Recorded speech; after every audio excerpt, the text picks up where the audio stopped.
The complete works of Swami Vivekananda, lecture delivered by Swamiji in Colombo in 1897, Part 3. But there is another peculiarity, as I've already hinted to you. We never preach our thoughts with fire and sword. If there is one word in the English language to represent the gift of India to the world, if there is one word in the English language to express the effect which the literature of India produces upon mankind, it is this one word, fascination. It is the opposite of anything that takes you suddenly. It throws on you, as it were, a charm imperceptibly. To many, the Indian thought, Indian manners, Indian customs, Indian philosophy, Indian literature are repulsive at first sight.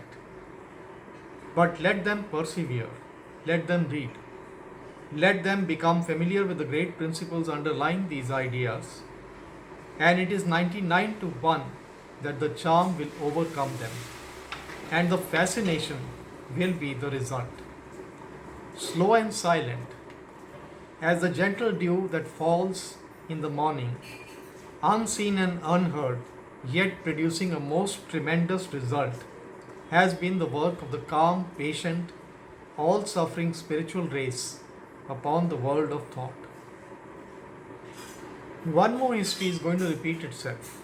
From today, under the blasting light of modern science, when old and apparently strong and invulnerable beliefs have been shattered to their very foundations, when special claims laid to the allegiance of mankind by different sects have all been blown into atoms and have vanished into air, when the sledgehammer blows of modern antiquarian researches are pulverizing like masses of porcelain all sorts of antiquated orthodoxies,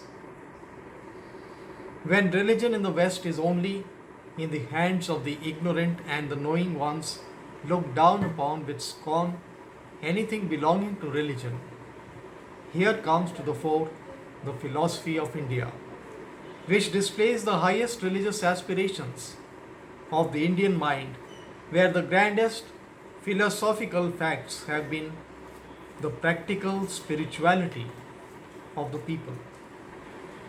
This naturally is coming to the rescue. The idea of the oneness of all, the infinite, the idea of the impersonal, the unbroken idea of the eternal soul of man, of the unbroken continuity in the march of beings, and the infinity of the universe. The old sects looked upon the world as a little mud puddle and thought that time began but the other day. It was there in our books, in our old books, and only there that the grand idea of the infinite range of time, space, and causation, and above all the infinite glory of the spirit of man, governed all the search for religion.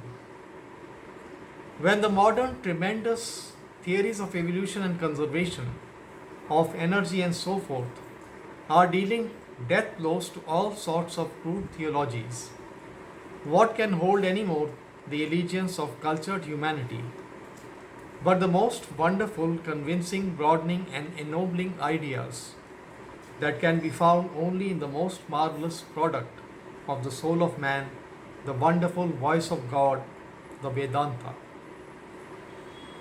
At the same time, I must remark that what I mean by our religion working upon the nations outside of India comprises only of the principles, the background, the foundation upon which that religion is built. The detailed workings, the minute points, which have been worked through centuries of social necessity, little ratiocinations about manners and customs and social well-being, do not rightly find a place in the category of religion.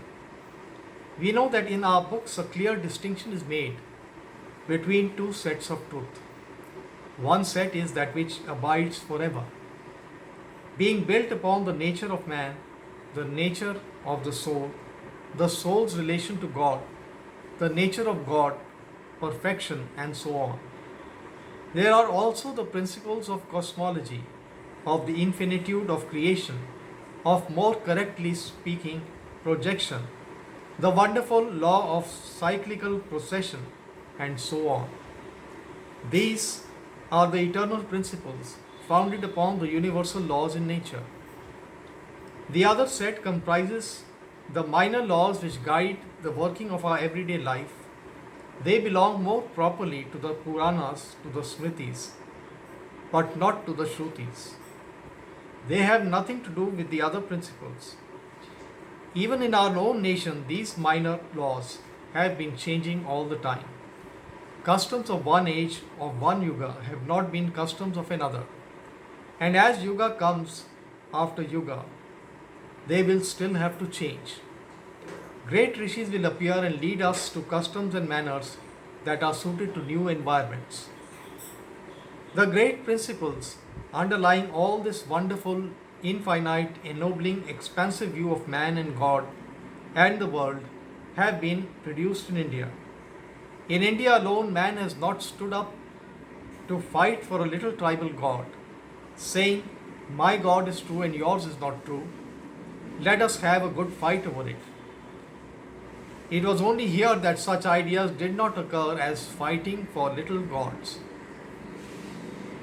These great underlying principles, being based upon the eternal nature of man, are as potent today for the working of the good of the human race as they were thousands of years ago, and they will remain so, so long as this earth remains, so long as the law of karma remains, so long as we are born as individuals and have to work out our own destiny by our own individual power.